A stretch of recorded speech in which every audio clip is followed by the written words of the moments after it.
Good morning, everybody. It's not very sunny here, but it's dry at the moment. It's not very sunny here, but it's dry at the moment. And so we're talking about healing arts, why all forms of arts have got healing properties and they help you improve your well-being. So first of all, thanks to Leslie for suggesting the title.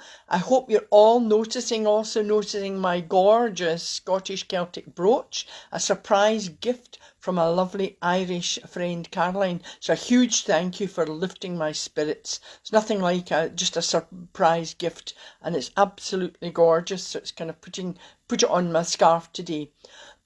So what is today's topic all about? Well, it's about how the arts in all forms have healing ways. So what are the healing arts? Well, the traditional healing arts are music, art, dance, writing, poetry, all types of movement and drama. And I've used these sort of things for many years, but they're now used in healing therapies. And so there's Carol. Hi, Carol, this morning. Good to see you. So the professional therapists who use these healing arts have experience in psychology and one or more of these areas of the arts. The healing ways of arts, what it is they use psychological awareness and communication, as well as one or more of the types of forms of arts to heal. In addition, the arts are there. There are other ways of, in addition to arts, there are other ways of self-development that help healing. And these include, of course, my ABC techniques, which I talk about, mindfulness techniques, breathing, mind-body therapies, and even humour and laughter. I often talk about that, and they're good for the immune system. And using pets as well to calm and encourage a feeling of closeness and understanding of others. Gardening, any work outside, sometimes when you're in nature, of course, nature gives you a new perspective on things. Morning, Alan, lovely to see you. Now, I've talked about these things for years. I think it came second nature to me, and I used to find it quite kind of odd a bit that suddenly professionals are going, we have to have pets, so we have to use painting and art. These things were just second nature to me. And because I think I used these things naturally, and probably because I loved art, I love music, and I'm fortunate that I did play instruments, but I found that these definitely improve your well-being. If I felt sort of down, I'd go and just listen to a nice piece. For me, it was classical music, but it can be anything for anyone. Now, all forms of creativity, and I've mentioned some of them earlier today, is your writing, your poetry, music, drama, but there are many forms of art, such as craftwork, using cardboard, clothing, anything that you create out of anything, because creativity builds resilience and it helps you to adapt to changes. And as we know only too well, particularly during this lockdown, that life is ever changing. So we need that resilience. Now, I've talked in previous live videos about the effect of colour as well on your mood. So when you're painting or what you're wearing, like the red here, it might not be someone's colour of choice, but it lifts your spirits. So small changes to what you wear can raise your spirits. Maybe the colour of your environment as well. You know that there are people who are professional colour therapists, so they'll say like paint a bedroom perhaps a relaxing colour. So there's lots of things that really can change your mood, and they have a deep effect on your nervous system, your mood, and your feelings of well-being. All these ways help improve your psychological, emotional, mental, and overall well-being. So when arts are, I'm not sure you know this, but when arts are used by professional therapists, they're tailored to the individual. And as part in the medical profession, as part of patient-centred care, professionals using healing arts, they use them as part of a multidisciplinary healthcare system. These healing arts, like my ABC and Mind Circles products and services, they take a humanistic approach, and this approach acknowledges the connection that feelings, emotions, beliefs and environmental factors and social connections have on your overall health and well-being. There's been much research on different forms of arts and their effect on well-being, and this research shows a positive effect they have on well-being.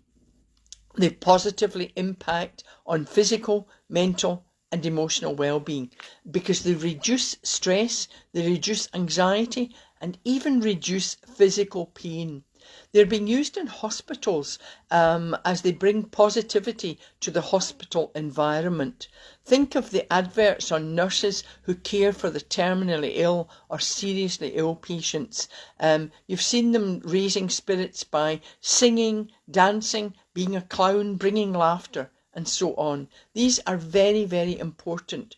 When you're seriously ill, and I've spoken to friends who've been seriously ill, I've spoken to doctors, and when you're seriously ill, you're frightened, you're anxious, you're uncertain because you don't know what's happening really, and even trying to take in the medical information can be frightening, and you're frightened and anxious about your health. So what the medical treatments, interventions you're going to be given is very important because they want to keep you as positive as possible. Remember the power of the mind. So you've got to be kept positive in all these circumstances. So what the healing arts do is to bring a sense of personal care and attention to the patient, and that can really be beneficial. Feedback from patients as well who get these therapies, they show a higher satisfaction of care. They feel there's definitely this one-to-one. The individuals also feel a sense of empowerment. And those who have chronic health conditions, they find the healing ways of arts particularly helpful. I found it interesting many years ago, a really close friend who was terminally ill with cancer. She had this creative mind. She would do so many things just to improve how she felt about herself.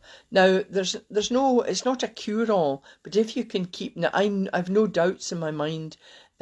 She was given literally not a long time to live, and I was taking her back and forward to one of the cancer centres, and I remembered looking at how lots of the people who seemed to cope better were the ones who had this positive mind. And I remember a lady used to bring round tea and she was just so upbeat and she'd have everybody laughing. And I said to my friend, is she the tea lady? She said, no, she's one of the patients, but she just raised everybody's spirits. So the healing arts have a way of doing this. So every day, in everyday life, whatever arts you do, anything creative, it impacts on your overall well-being. That's your emotional, your psychological, your mental well-being. I know I'm like a broken record, but really it does help. And it impacts you in a positive way and even on your physical health. Now, I know that I suppose it is proof, but I remember my friend she was given 6 months to a year. Now, she was with me for 6 years, and I'm certain that her positive attitude to herself. I don't know how I would react, but I can only say that when I look at some of the people who are positive and they're seriously ill, they do seem to have a will to sort of live, and she certainly lived longer than even the doctors believed she would. So also think of what happened at the start of lockdown. Now, many months ago, and we're still under lots of confusion in certain areas all around the UK. And up here in Scotland, in Glasgow, we're not allowed to go out of our area. Other people are. So everybody's still quite up in the air about what's happening.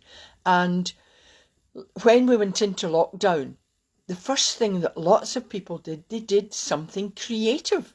People started to share their singing, their dancing, their art, their craftwork, their funny antics of themselves or even their pets, and lots of different projects. And of course, sharing them helped others. Sharing is caring. It helps healing.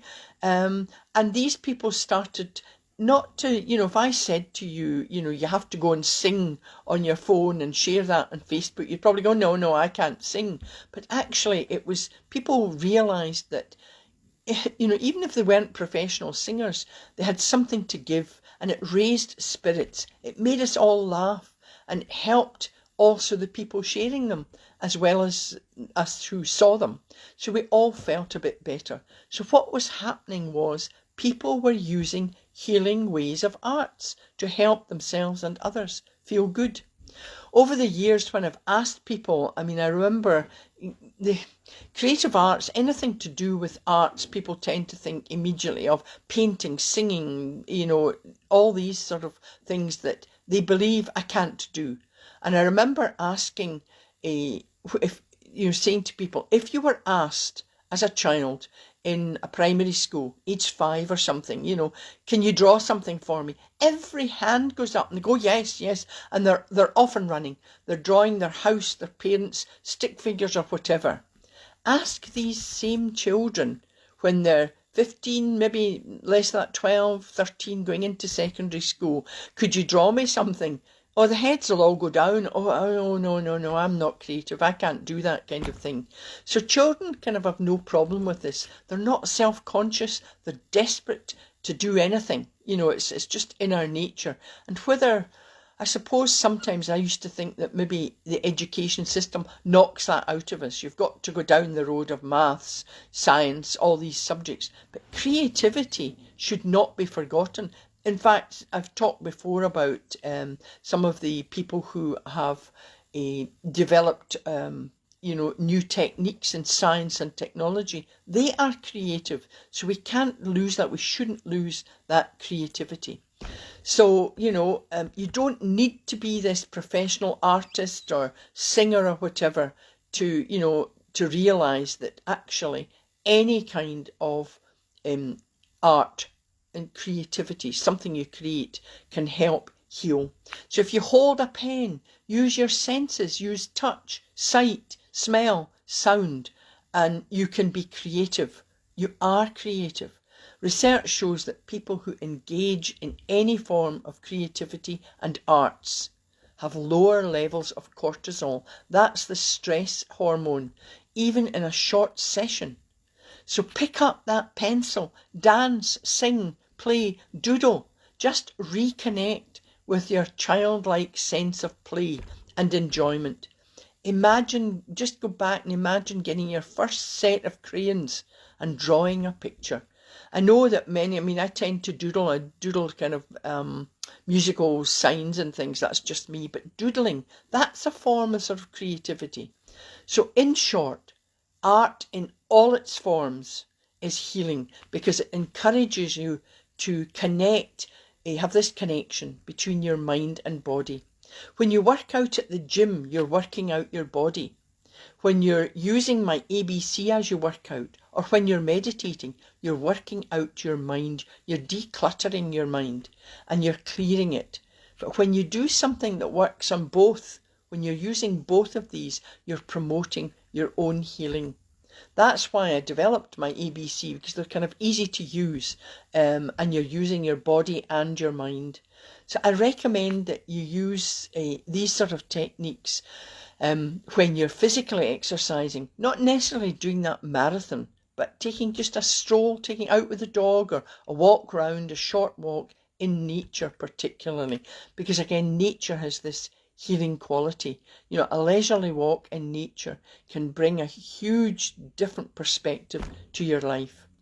So when you're using creativity, that's again, I see, try and make my ABC your good habit, because then you've got them to hand when you want or need.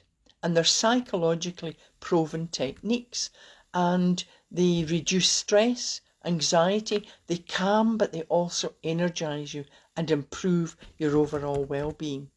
So why or how are the healing arts, why are the healing ways of arts magical?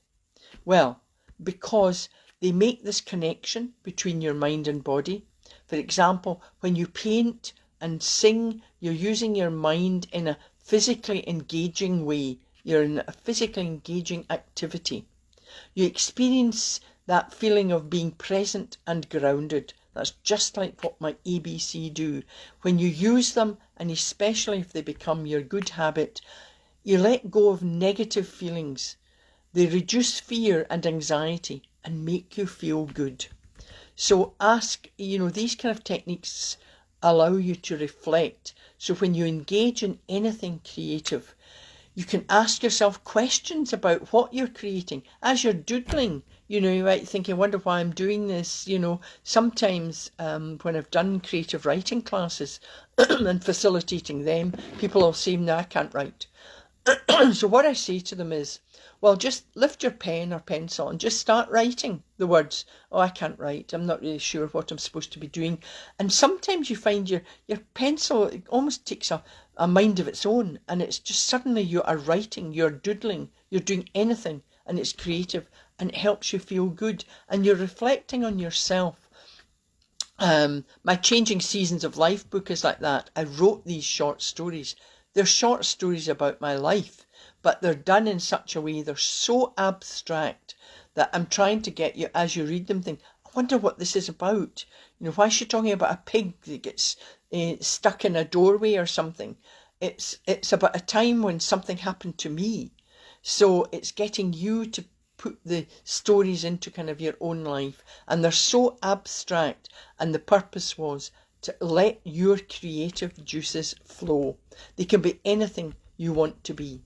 Now, from a medical perspective, and when I'm speaking to a doctor friend, art therapists use colours, they use symbols, flowers, seeds and lines. They help cancer patients and those with chronic illness to express how they feel, and it gives them a deeper insight into their journey through their illness. For patients experiencing pain, the art therapist uses drawings, and they often have an outline map of the human body. And they ask patients to point to where they feel the pain. Now, I do some meditations on letting go of pain, and it's like sending a smile to that area of pain, and it kind of helps this healing. The professional art therapist will then ask them to place markers. So they have crosses or circles or dots where the pain is. And the professional therapist will then cover this over. They cover the marks over. And in doing so, it's kind of changing the perspective of the patient's perspective into something new, and even maybe destroying or reducing the pain in that area. They're very, very important, and research has shown it certainly helps improve, even in a short session. It improves the overall well-being and can reduce the pain.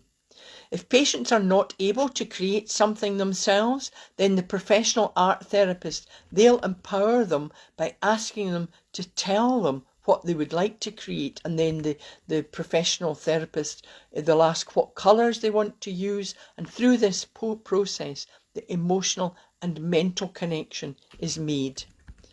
Now, just remember the power of the mind. I mean, it's interesting, the power of the mind. I was having a conversation with my lovely friend Walter, who does my IT and kind of websites, and I always run things by him. And I suppose you have found this as well, but when you were going, I've had my vaccines, which is fabulous, but when you go for anything, the doctors are always saying, there might be side effects, you might feel this, you might feel that. And of course, when you're told something, you might have a headache, you might feel your arm a bit sore, you actually can almost, these are planted in your mind. So you go home, and if you do have a headache, you think, the vaccine's given me this headache.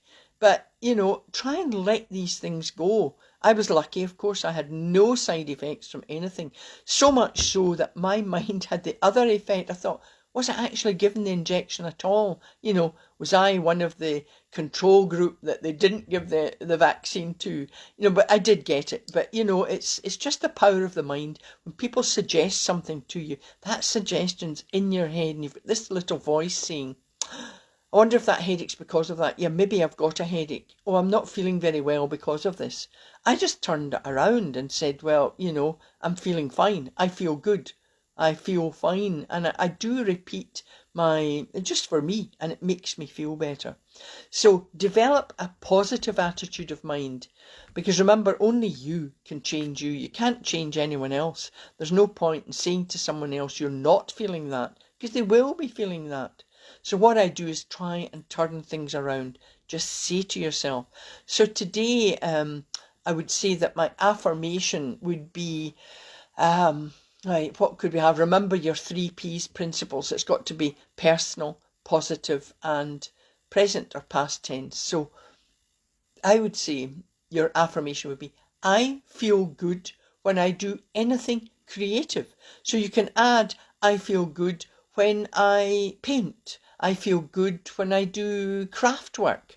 I feel good, anything. Add your own words to it. Make up your own affirmation. Because creativity comes in, you could bake. There's creative people who do baking, who do bread making, who do craft work, so many things. Even just playing. Play with the dog, play with the children. All these things are creative. And I just love particularly watching children and just seeing how creative they can be. Give them a bit of, straight. In fact, I'm just thinking of a story here.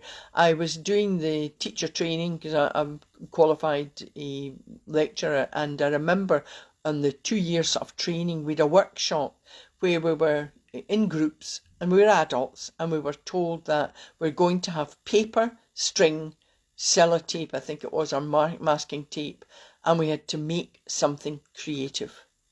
And each group did amazing things. I was in a group which you could say maybe we were lazy, but we had to show something that was strong yet flexible, showed confidence. So there was a whole lot of other extra things. And in our group, I don't know if you've done these things, but you know how you fold up paper, then you cut something out and then you unfold it. I wish I'd kept it. But we actually cut out ballet dancers. And so it was paper ballet dancers, there were about 20 of them in a row. And I remember we were being judged on these things. And the other groups we had to judge each other. And we had a group who'd made, I think they made actually a balloon or an aeroplane from something. Fabulous, it was fabulous. And this group who was judging us said, what's that meant to be? And we went, well, they're ballet dancers. They said, well, how does that show strength? And of course we immediately said, but ballet dancers are extremely strong. They've got to be very flexible. They've got to be disciplined. So in fact, it shows all these qualities that you asked us to do. So we only needed the paper and a pair of scissors. Which actually reminds me of another story, because I was fortunate to do ballet when I was younger, but I remember trying to be fit, and a friend and I decided we'd go to adult ballet classes, and it was amazing. You use muscles you never thought you had, and we invited footballers. There was a couple of professional footballers who had to join us, and they were thinking, we can just, smash these classes. Absolutely, there'll be no problem. Well, they had real difficulty in the muscles they used, using different muscles, the posture, everything. So they would never again see, well, sort of ballet dancers was not for, I suppose, people who wanted to be strong. So it changed their attitude. And I'm not suggesting you go out and try ballet dance, but all these things, don't dismiss anything creative. So yours can be doing anything. I feel good when I do anything creative. So I feel good when and add your own words. The next thing, of course, is breathe. Remember, that was my A. B is breathing. Just regularly practice the deep breathing. Remember, from the lower diaphragm, not this lifting of the shoulders or the shallow breathing. You will definitely improve your lung capacity. And that's vital in these days of any viruses, etc. So the breathing, it reduces and prevents anxiety and stress. Just think of a time where you wanted to get angry with anybody, children, another adult, somebody annoying you. Just take a deep breath. You can't do anything else, but it's got to be the deep breathing. And I would say practice this morning and night, but it actually calms and energizes you. So it's interesting, the dual kind of aspect of deep breathing. The creative imagination, using creativity, as I say, builds resilience. So I thought today that I'm certainly not allowed to go out of Glasgow. We've got lovely parks here, but I thought I would take you to the beach, and I thought we'd do the meditation. My MindBites meditation today would be taking you off to the beach. So as always, just feet on the ground. You've got to be grounded, so you're flat, no crossed legs, feet flat on the ground, and just shoulders, well, your bottom against the back of the seat, and try and get an upright seat, not in an armchair where you're slouching. Sit up, straight back, because you want a kind of confident posture, not stiff, but confident. And then, of course, you take a deep breath in through the nose, hold, and then exhale slowly through the mouth. Now, this meditation, it, apart from just being creative, it helps you face challenges with confidence. When you've got a positive attitude, you can turn any challenge into an opportunity. So imagine, I want you to close your eyes and take a deep breath in through the nose, hold, and then exhale slowly through the mouth. Now I want you to imagine you're walking on golden sand. The sand is stretching far into the distance. You feel free. Space is all around you. You see as far as the horizon.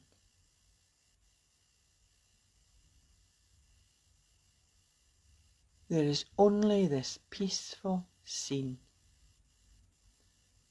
Sand, sea, and open space. You feel confident. You feel free. You move forward with a sense of purpose, a sense of freedom. Now take another deep breath in. Breathe in that pure, fresh air.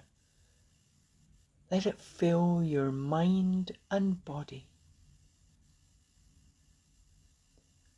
The air is filling you with confidence. Slowly breathe in again through the nose. Hold, and then exhale slowly through the mouth.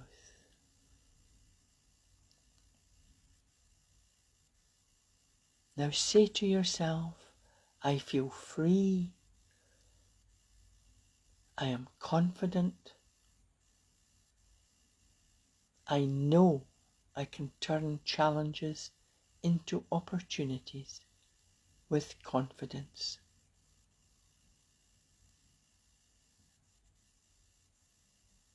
And then you can just open your eyes and say again, I am positive, I feel a sense of freedom, and you can create this anytime you want or need. And then, of course, just yawn. And my favourite saying, I don't know whether it's Glasgow or Scottish, but shuggle your shoulders, shake your shoulders, and just stretch your arms, bringing yourself back into the now. And that creative exercise, it just builds resilience, and you're able to face things in a more positive way.